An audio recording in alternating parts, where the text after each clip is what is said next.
Perkembangan terbaru terkait lifting migas di tanah air kita, yang mana ternyata untuk target 1 juta barrelnya justru mundur.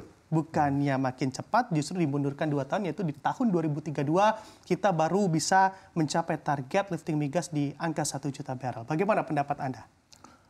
Sebetulnya sesuai dengan arahan Bapak Kepala Negara bahwa kita itu akan net zero emisi di 2060 atau lebih cepat. Ya. Jadi kalau ini dimundurkan, maka ini akan terlambat. Nanti kita keburu net zero emisi. Tadi kan sudah disampaikan bahwa Bapak Presiden juga ingin bahwa bensin ya diganti dengan bioetanol karena menuju net zero emisi ya. Kemudian juga kita sudah sukses menghilangkan impor BBM jenis solar dengan biosolar begitu ya. Jadi kita justru harusnya mempercepat gitu ya bahwa pengalihan begitu ataupun produksi minyak mentah sebagai bahan baku kilang ini harus dipercepat karena kita ini sekarang sudah importnya nambah gitu, apalagi kalau nanti kilang Balikpapan itu selesai RDMP-nya kan, apalagi juga nanti kita akan membangun kilang baru di Tuban. Jadi kita memerlukan banyak minyak mentah sebagai bahan baku kilang begitu. Nah kalau ini mundur maka nanti impornya akan tambah banyak begitu ya, dan akan terlambat keburu net zero emisi. Jadi ini sebetulnya justru harus dipercepat bukan dimundurkan. Nah kalau misalnya impor bensin kita bisa ganti tadi dengan bioetanol, dengan kendaraan listrik, dengan kendaraan berbahan bakar gas begitu ya. Kemudian kalau LPG kita bisa ganti dengan kompor listrik, dengan DME, dengan jaringan gas kota begitu ya, ke rumah-rumah tangga gitu. Tapi kalau minyak mentah, itu kita nggak bisa ganti. Ya impornya nguranginnya harus dengan meningkatkan produksi di dalam negeri, nggak ada cara lain. Kalau tadi kan kalau impor solar kita alhamdulillah sudah sukses, kita atasi dengan B30, B35. Sekarang impor bensin kita mau atasi tadi dengan bioetanol kan. Nah impor LPG juga kita atasi dengan kompor listrik, dengan jar gas, dengan DME dan sebagainya gitu. Tapi kalau minyak mentah, ya harus dikuranginnya dengan memproduksi di dalam negeri, bukan malah dimundur-mundurkan gitu. Nanti keburu telat. Oke, baik. Apakah ini juga bisa diartikan begitu ya Pak Joko, bahwa memang pemerintah sudah arahnya tidak fokus ke sana lagi atau lebih berfokus pada EBT saja di tahun ini dan juga tahun-tahun ke depan?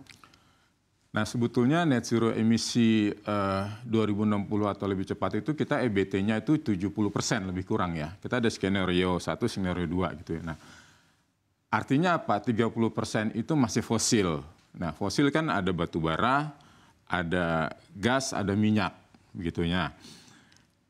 Batu bara memang kita sekarang masih menggunakan 60% ya untuk kebutuhan dalam negeri.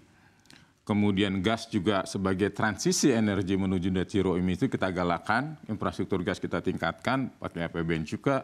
Kemudian harga gasnya dan harga batu bara juga kita atur ya, kita pemerintah menentukan.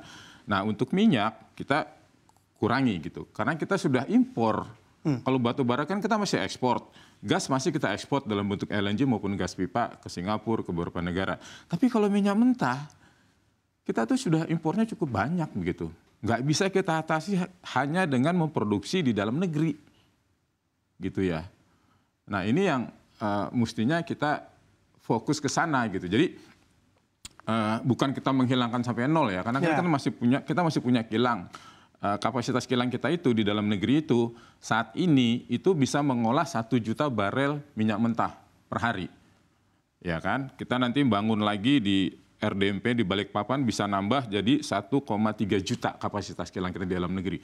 Belum lagi nanti kalau kilang Tuban. Jadi kita membutuhkan minimum produksi minyak untuk kebutuhan dalam negeri, kilang dalam negeri gitu ya. Minimum untuk menghilangkan impor. Kita kan nggak ingin impor, karena kalau kita impor maka ketahanan energi kita itu akan semakin rentan. Sekarang alhamdulillah nih kita sudah masuk ke kategori tahan. Tapi nanti kalau impornya tambah banyak gitu ya bisa balik ke kurang tahan gitu. Ini kan bahaya gitu. Jadi itu masalahnya kita harus mempercepat bukan memundurkan gitu. Oke, Anda katakan tadi ada kilang baru juga di Tuban begitu ya, juga dirumuskan oleh pemerintah, direncanakan akan segera beroperasi juga. Lalu bagaimana? Apakah memang investasi di kilang ini nantinya juga akan sia-sia? Karena memang produksinya rendah, Pak Joko.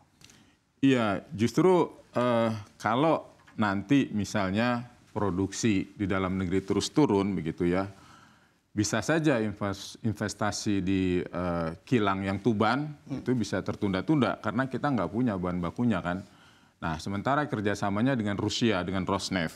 Sementara kita impor minyak dari Rusia itu karena ada perang Ukraina-Israel dan hubungan diplomatik antar negara ya, kita dengan Amerika dan Rusia itu juga harus kita pertimbangkan. Kita nggak bisa import langsung dari Rusia. Ini kan juga bisa menghambat begitu ya. Nah, ini masalahnya di dunia hilir juga akan terganggu kalau produksinya nggak ada terus atau ditunda-tunda, sementara 70% tadi kita mau EBT, maka orang lebih banyak nanti investasinya ke energi baru terbarukan, terlambat.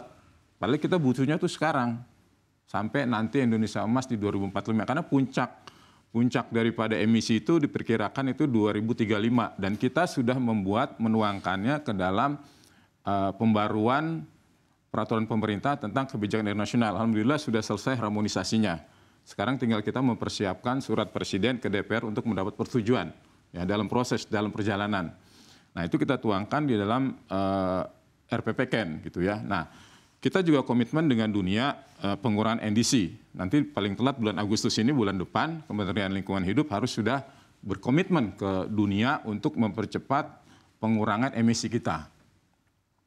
Gitu. Jadi kita masih butuh crude sampai dengan hari ini, bahkan lebih besar butuhnya, justru dipercepat nanti sampai puncaknya di 2035. Karena nanti Indonesia emas itu kita sudah mulai penggunaan EBT, kita sudah mulai mengurangi drastis energi fosil ya, baik itu batu bara, minyak mentah maupun gas ya.